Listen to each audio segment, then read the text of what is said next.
और वहीं केशव प्रसाद मौर्य ने अखिलेश यादव पर हमला बोला है। जो कुछ उन्होंने कहा आपको दिखाते हैं। सरकार का जो पक्ष है वह चाहे माननीय श्री राज्यपाल जी के अभिभाषण पर रहा हो और चाहे अब बजट पर रहेगा, स्पष्ट है कि हम लोग अच्छी भावना से अच्छे लक्ष्य को लेकर के उत्तर प्रदेश को नंबर 1 प्रदेश बनाने को लेकर के काम कर रहे हैं। और बजट क्योंकि शानदार है, बहुत अच्छा है और उसमें इतना उत्तर प्रदेश की प्रगति का एक तरह से कह लीजिए रोड मैप है कि विपक्ष को सहन नहीं हो रहा। कल निश्चित तौर से श्री अखिलेश यादव जी को पढ़ना चाहिए। भगवान ये डॉक्टर राम मनोहर लोहिया जी ने क्या कहा था, भगवान श्री राम के बारे में क्या कहा था, भगवान श्री कृष्ण के बारे में क्या कहा था, भगवान श्री शंकर जी के बारे में क्या कहा था। अगर एक लाइन ही पढ़ लेंगे तो उनको फिर समझाने की जरूरत नहीं पड़ेगी।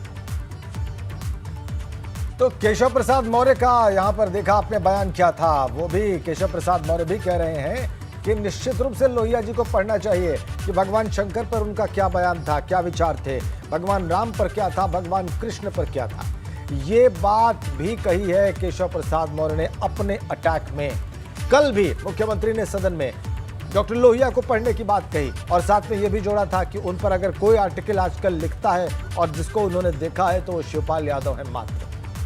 आगे बढ़ते हैं। योगी सरकार में कैबिनेट मंत्री नंद गोपाल नंदी ने समाजवादी पार्टी पर बड़ा हमला बोला। उन्होंने दावा किया कि अखिलेश यादव लगातार हार से बौखला गए।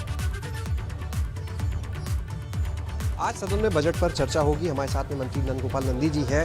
मंत्री जी, समाजवादी पार्टी के जो सदस्य हैं बड़ी तैयारी के साथ आज आए हैं, ट्रेनिंग लेके कल आए हैं अपने नेता से, बजट पे चर्चा।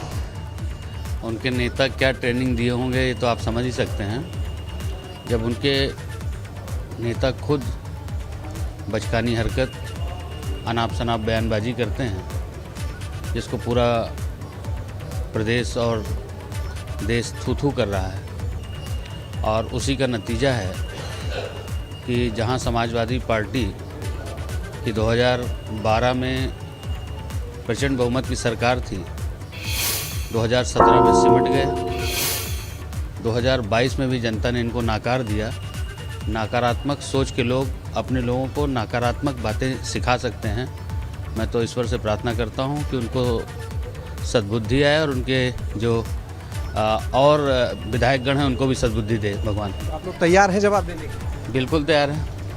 तो ये थे हमारे साथ में नंद गोपाल नंदी। इनका कहना है कि वो जिस तरह की बातें उनके नेता खुद सदन में करते हैं उससे अंदाज़ा लगा सकते हैं कि कितनी ट्रेनिंग मिली होगी सदस्यों को, और उन्होंने कहा कि ईश्वर ने सद्बुद्धि दे। कैमरा सहयोगी हरिओम के साथ शैलेश अरोड़ा, एबीपी गंगा, लखनऊ।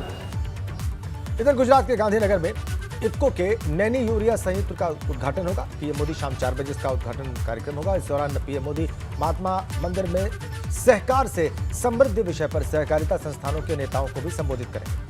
यूपी के सहकारिता मंत्री जेपीएस राठौर इस कार्यक्रम में वर्चुअली शामिल होंगे और उनसे खास बातचीत की है हमारे संवाददाता विवेक त्रिपाठी ने। नैनो यूरिया किसानों के लिए एक क्रांतिकारी आविष्कार है। आज प्रधानमंत्री नरेंद्र मोदी गुजरात में इसके पहले प्लांट का उद्घाटन करेंगे। उद्घाटन समारोह में उत्तर प्रदेश के सहकारिता मंत्री जेपीएस राठौर जी शामिल होंगे। राठौर जी हमारे साथ हैं।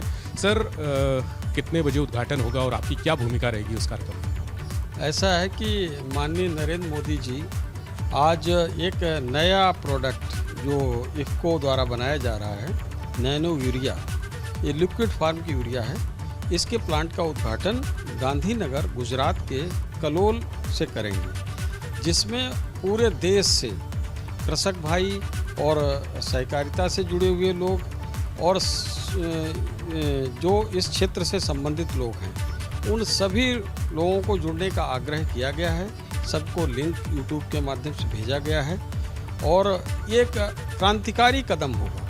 नैनो यूरिया के बारे में जैसे हम बताते हैं कि नैनो यूरिया एक 45 किलो की बोरी है यूरिया की, उसको रिप्लेस कर रहे हैं आधा लीटर नैनो यूरिया से, यानी कि तरल यूरिया है जिसका छिड़काव करके और हम जो है यूरिया का पौधों में वो करेंगे। तो इसमें जो है ये जो है 15 लीटर पानी में थोड़ी सी यूरिया मिलाने के बाद 2 ढक्कन यूरिया मिला दीजिए और उसके बाद छिड़काव पत्ते के ऊपर कर दीजिए। उसके बाद जो उसके महीन छिद्र हैं पत्ते के ऊपर, उनके द्वारा यूरिया अवशोषित कर ली जाएगी और अवशोषित करने के बाद वो पौधे को जो प्रकाश संश्लेषण विधि द्वारा पौधा अपना भोजन बनाता है, उस भोजन बनाने में यूरिया उसको मदद करेगी और मदद करने के बाद पौधा मजबूत होगा, हष्ट-पुष्ट होगा और उससे उपज बढ़ती है।